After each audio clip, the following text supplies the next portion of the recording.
So lately, I've been doing a lot of designs featuring accessories, from jewelry to fabric like scarves or cloaks, to leather for armor, bags and belts, and metal armor.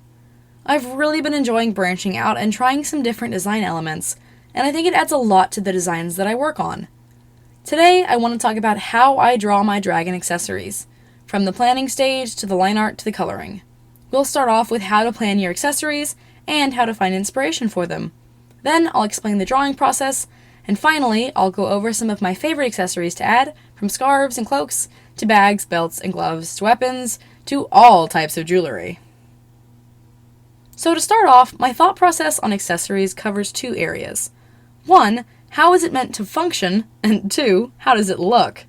As I draw, I'm brainstorming what the dragon might need, what they would prefer style-wise, and how to translate what is usually meant to be a human accessory to something that works for a dragon. For instance, when I was designing my Wings of Fire as D&D characters, I was keeping in mind their class and what they would need. Or later, when I was designing my Queen Scarlet poster, I was trying to imagine the kind of opulence that would be available to a queen. So ask yourself, what is your dragon doing, and what do they need or want to accomplish this? Are they a fighter who needs armor? A messenger or rider who might need scrolls or a pouch? Are they the type to want lots of jewelry or just a few key pieces? A good place to find inspiration for design elements is always Pinterest. There's hundreds of awesome references on there, from cosplay pieces to art to character design. It's a great place to search up fun outfits and stuff you can use to design your dragon. And after a while, you begin to kind of have a mental library of your different options as well. That's just kind of gained with experience. It helps if you have an account, but you don't necessarily need one. Also, a wonderful program I'd always recommend is something called PureRef. It's a free program, and it's basically just a window that sits open on your desktop where you can drop images. I use it to hold my reference photos for commissions, sketching, pretty much everything. You can also save the references you put together in it for later. For instance, I have a huge collection of outfit inspiration saved, so whenever I feel like designing, I just open it up, and it's all ready to go. It's a program meant for desktop, not iPad or phone or any of that, but it's a super great resource and it helps me a ton while I work. So once you design what you want your dragon to have, it's time for the sketching. Something you'll notice watching me work on my D&D designs is that I sometimes use different colors during my sketching phase to help me tell everything apart. My sketches tend to be messy, so it can sometimes be hard to tell everything apart. Once you have your dragon sketched out though, it's time to do line art. Now, although I will sometimes do the sketching phase all the same color, like for the Queen Scarlet poster, I always do the line art layers in different colors. We'll use that poster as an example. You can see here my sketch. Scarlet herself is all one color. Then the line art, which has 5 separate layers, is all different colors. As you can see, I have a layer for the body lines, the rubies, the gold, the iris of the eye, and the lashes of the eye. This serves several purposes. 1, it helps me keep everything clean while I'm working. I can tell what's gold, what's gemstone, and what's scales. If I worked in one color, I'd be hopelessly lost, especially with a piece as complex as this. Additionally, this helps me later on. As you probably know, I like to color my line art, and line art for different things get different colors. Scarlet's scale layers are a medium dark red, while her lashes are nearly black and her iris is an orange-yellow. Meanwhile, the ruby layer is a brighter red and the gold is colored as well. If these lines were all in one layer, it'd be a nightmare to try recoloring them. Also, something to note, after I finish working on these layers, I lock them so I can recolor them easily. My biggest tip for line art would be to use those different colors, and don't be afraid to use lots of layers. For some of those D&D designs I did, I had 6 or 7 layers at a time for a single character for just line art. I try to sort by item type usually, like I put all the cloth on one layer and all the metal on one layer. Some things get their own layer depending on where I want them to sit, but usually it's all combined. Play around with this a few times and find what works for you. Alright, so now you've got your line art done. Time for coloring. For fabric, leather, and larger pieces of metal, I color those on the color layer and just give the line art enough color to accent it.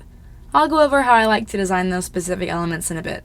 For the gold, if it's something thin or small like a piercing, a thin chain or wire, a ring, a pin, or the buckle of a belt, I usually color the line art itself.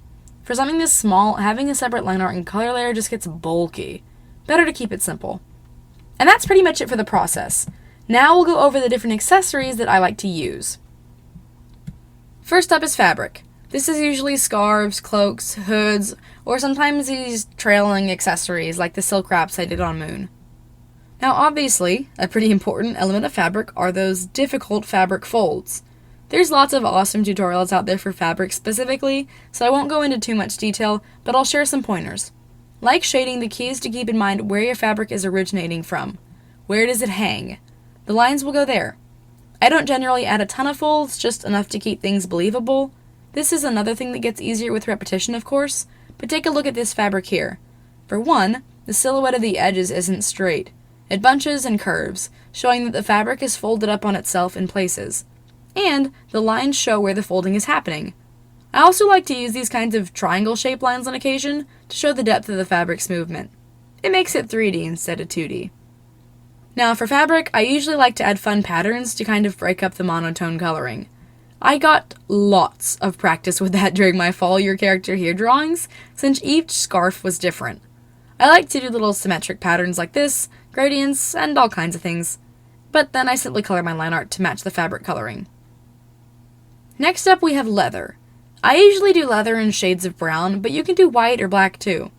A good thing to remember is to vary your shades. Use some darker red browns, some lighter tan browns, and some deeper black browns. If everything is the same color, it looks artificial and samey. Differentiating everything by a few degrees of color gives you a little bit more realism and life. For bags, I like to look up examples on Pinterest. There are so many awesome kinds to take inspiration from. You can make them unique in so many ways. Embroidery, tassels, different colors, there's so many options. I love drawing a good fun bag. It's also a great way to display the personality of your character. Sometimes I do fabric bags, sometimes I do leather pouches, sometimes it's a mix of both. Have fun with it. You have hundreds of options. I love adding little tassels or strands of beads or jewels, like medieval keychains. I also like to do these little gloves a lot. Lots of the D&D characters I did had them. They're pretty simple, basically a sock with the end cut off. For flavor, I like to add buttons, folds, belts, and patterns. These are super fun. Another leather element I use a lot is armor. Armor can come in all shapes and sizes, and colors. You can do pauldrons, leg protection, or pads. For this image of Turtle, I gave him leather studded with metal. Again, Pinterest is a great place to find examples.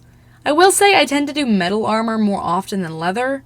However, leather still plays an important part of armor because... belts. Belts are probably the most common leather accessory I use. They hold on to armor and weapons, add detail and visual appeal to your accessories, and are an easy way to add some extra pizzazz. Here's how I usually do them. I do the lines like this, then I go back to my metal layer and add the buckle. Usually that's two U-shaped pieces of metal and a thin strip between them for that little connecty piece. Sometimes I do square buckles too. Then, back on the leather layer, I erase a little bit here and add the end of the leather strip. Making it stick up just a little bit shows that it's a moving piece of clothing.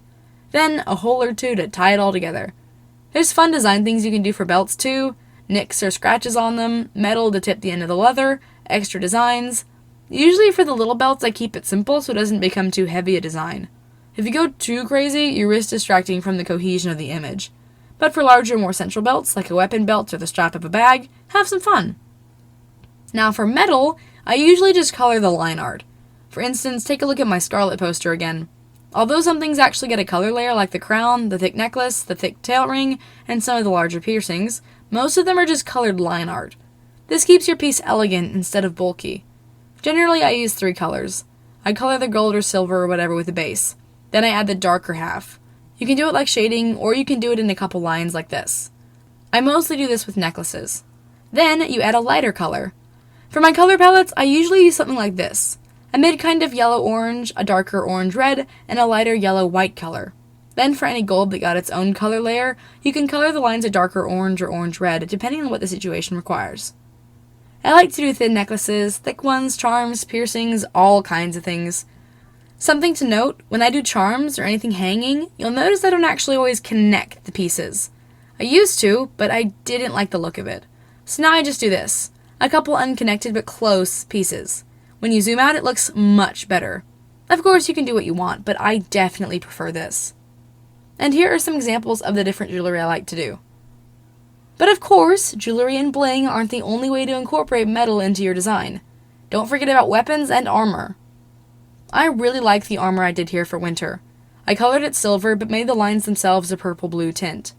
Combined with some light purple shading, it made it look like a super cool, elegant silver set of armor. The most common armor pieces for me are these pauldrons and these leg pieces. History fact, the armor that goes on your forearm is called a bracer, and the armor that goes over your shins are called greaves. Armored gloves would be known as gauntlets, so they're a little different from bracers by virtue of their positioning and purpose. Also, the other piece of armor I like to use, other than the chest plate, which everyone kind of knows, is called a gorget. It's this piece here connecting the neck. Obviously, on a human, it makes a lot more sense with our short necks. It protects that gap over your very vulnerable neck between the chest plate, the pauldrons, which are the shoulder pieces, and the helmet itself. Okay, I'll stop jabbering about armor types. Anyways, although these are all obviously meant for humans, they can be adapted for dragons. Also, if you do want to see something meant for a quadruped, you can look up armored horses. That's a real thing, since the knight wouldn't exactly want his horse to die underneath him, and that's a little bit more dragon-shaped for you. Anyways, I like to spice up my armor with bits of gems or engravings. Generally, I try to keep it plain and functional, but if I were ever to draw ceremonial armor used for fashion instead of fighting, I would definitely bling it up. And last but not least, weapons. Knives, swords, axes, these are all fun accessories as well. You should definitely look up a reference for these guys though. They are tough. You can add some individuality by designing your hilts, pommels, using engravings or gems. Or you can add wraps to your hilt or haft, tassels to the end, or dings and scrapes in the middle. And that wraps up most of the common stuff I use, but I've done other things too. For instance, wizard staffs, crystals are super fun to draw, potion bottles, scrolls, and fur accents for armor are a few things I've done as well. And there's always other things to try too. Again, I can't overstate how helpful it is to scroll through some character design or cosplay for a bit to get some inspiration and brighten your horizons. It's super fun to see all the awesome ideas out there. Also, if you have like D&D or any other RPG resources of any kind, those can be handy too. For instance, this is the weapons page for my Pathfinder's rulebook. Look at all these awesome weapons and armor types, along with helpful labels to choose from. Alright everyone, I think that's about all I have in me on this topic, for now anyways. Go forth and accessorize some dragons. And feel free to share what you come up with on DeviantArt with me, if you're able to. I always love seeing y'all's art. Remember to check out the description for links to my DeviantArt and Redbubble, as well as commissions, Patreon, etc. If you enjoyed this video, be sure to like and subscribe to see more like it. And of course, thank you so much for watching, and please have a wonderful week. So keep my mouth shut and not listen.